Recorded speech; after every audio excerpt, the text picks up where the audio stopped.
Hello and welcome back to Homeschool Together. Thank you for joining us. If you have a chance and you're looking to support a podcast in the new year, you have a New Year's resolution and you're sitting there saying, I want to support some people. You can support us by going down to the button below and hitting the Gumroad page. You can find our user guides if you're going on your around the world journey, or if you're planning on going around the journey, or if you know a friend that you met at the gas station who's going around the world journey and you want to get some guides for them, you can do that there.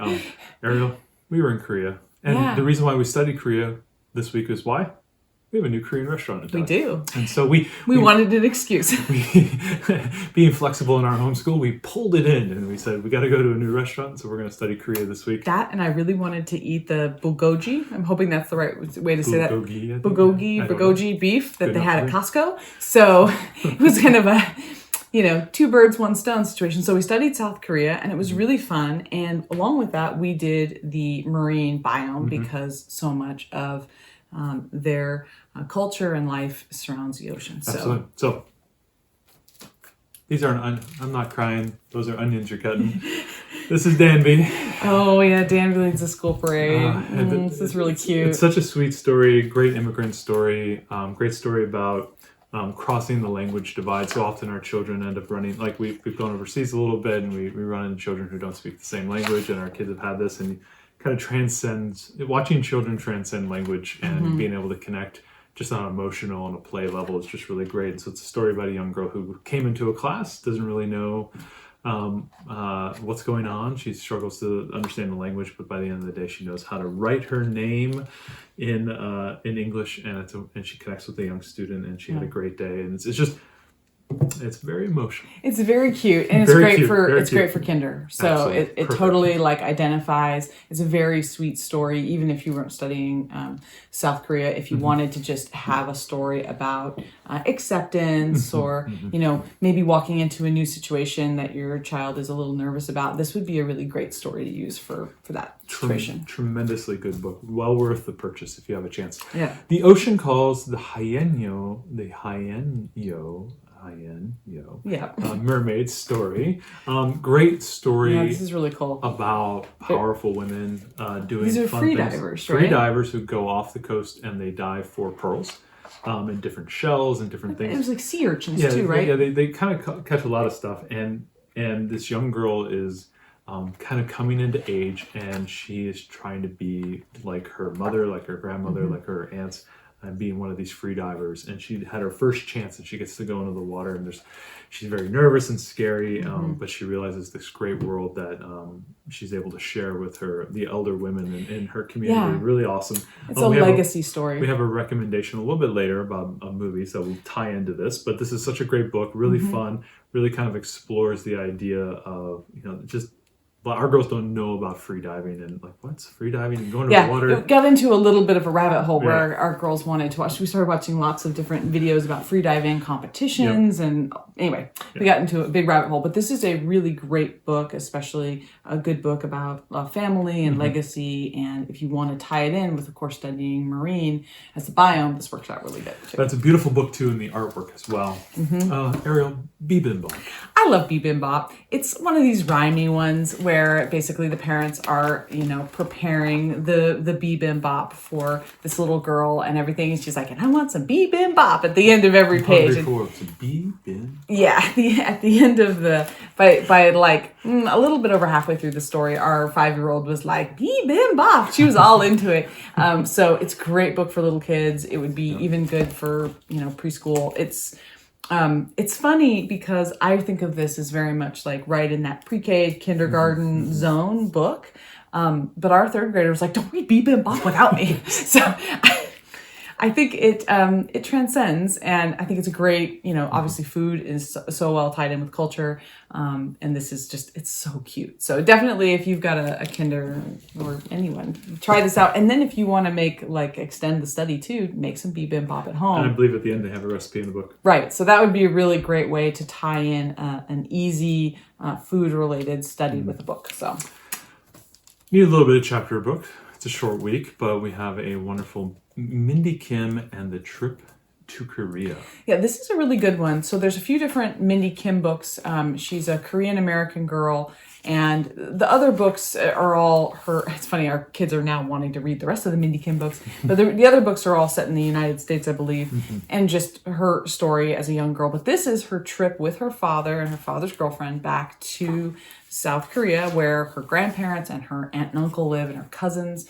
And so as they go, it's really great because for every step that she takes, it talks about, how far away it is, talks about language and cultural differences and things like that. And it explains to kids, because it's all first person. So Mindy is talking to the kids about, well, this is the word for uncle in Korean. And in Korea, we don't wear shoes in the house and just different things, right? So it was cool because it gave lots of information throughout the story. And it was a really sweet story too about reconnecting with family and them accepting, dad's new cultural girlfriend. differences, and it's really anyway, good. It was really good. Both of our girls really enjoyed the story. It doesn't take too long to read, a few sittings. I think you can definitely get through it. And I thought it's a nice chapter book for this. The other chapter books that were suggested in Torchlight and Build Your Library never really connected with us for South Korea. And this is what we read the last time through. And I think we stuck with it because it is a really good book. So if you can get it from your library, I highly recommend Mindy Kim and the Trip to Korea. So continuing with our recommendations of books where children are the focus, Ready to Read, Living in South Korea. These books are always good. Like, there's not one of them that's not good. They're all just... They're just so easy to consume. It's not a big ask on your part to read a ton of stuff. It's also got a lot of information if you're trying to expand topics and have like an older learner kind of do maybe like a book report or some type of writing activity where they read a book and they write down some, compose some information or whatever it might be.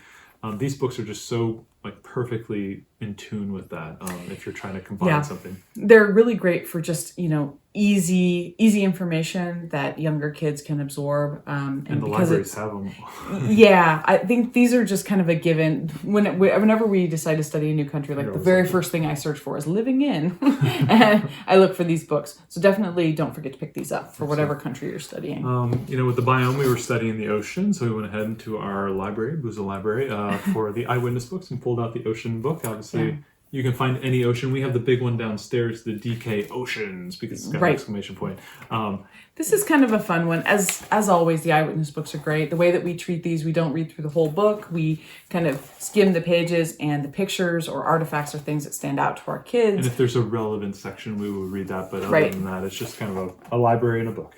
Yeah, and so we would just we would just wait for them to kind of say, "Ooh, what's this picture? What's this about?" And then I'll either read it directly, or in the case of our 5-year-old, I'll kind of skim it, and then I'll give her a summary of it, kind of just make inline edits so that it's easier for her to understand. But these books are great. Your library will have these books, or you can collect them like we have. Absolutely. But this was great for oceans. We went ahead and did a little art.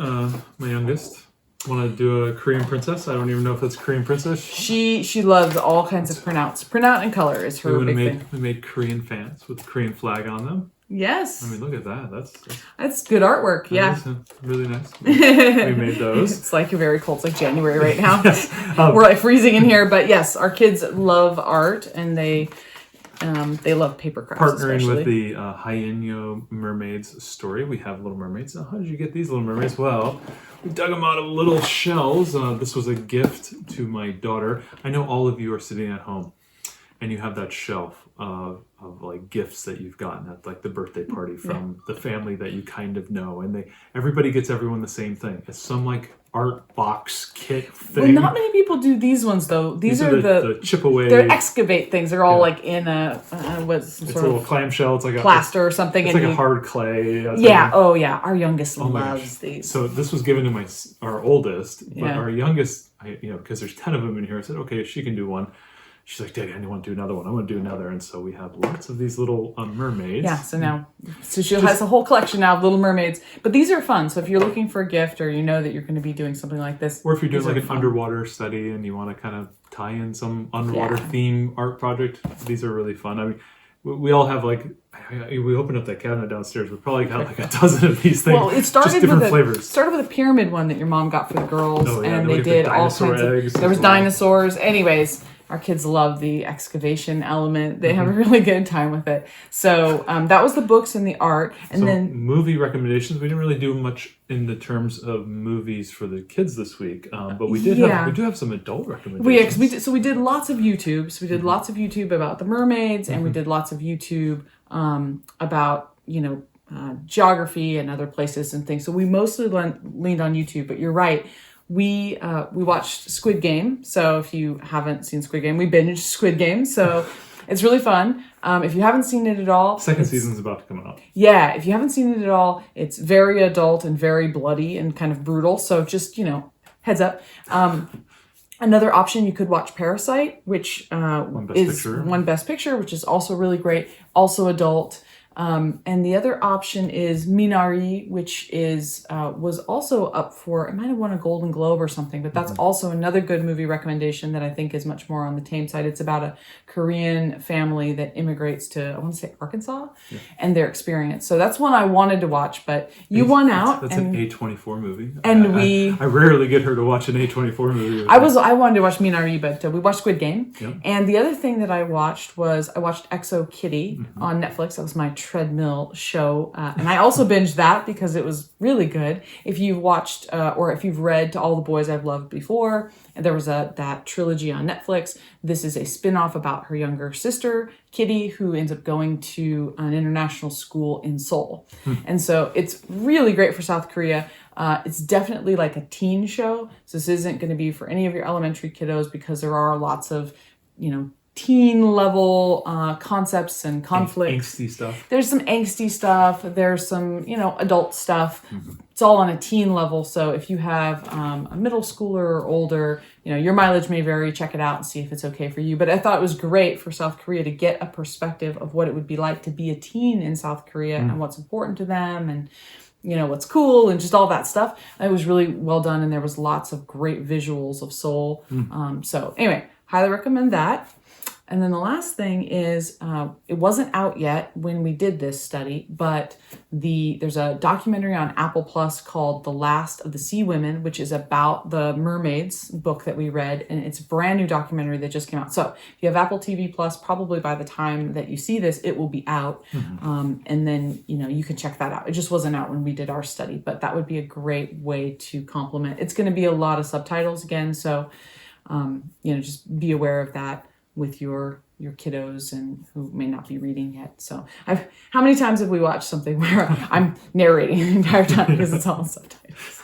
So Boy Who Harnessed the Wind a few episodes ago. Yes. What was that? Yes. We did a lot of translation on that. A lot of narration. So, but I'm sure it's going to be a really good documentary. So maybe check that out. So we are going from South Korea. We didn't talk about the food. Oh my gosh. We forgot about the food. We led with the food, and I was about to segue out of it. So, Ariel, we went to the restaurant. Well, first we had a yum box, because we do universal yums, and we saved it for a couple months. Or was that the one that came? No, that wasn't the one that came that just magically was the country we were studying. No, this one we saved for a couple months. But we had a Korea yum box, so we ate that. And I also we have a local chain here called H Mart that has Shop H Mart.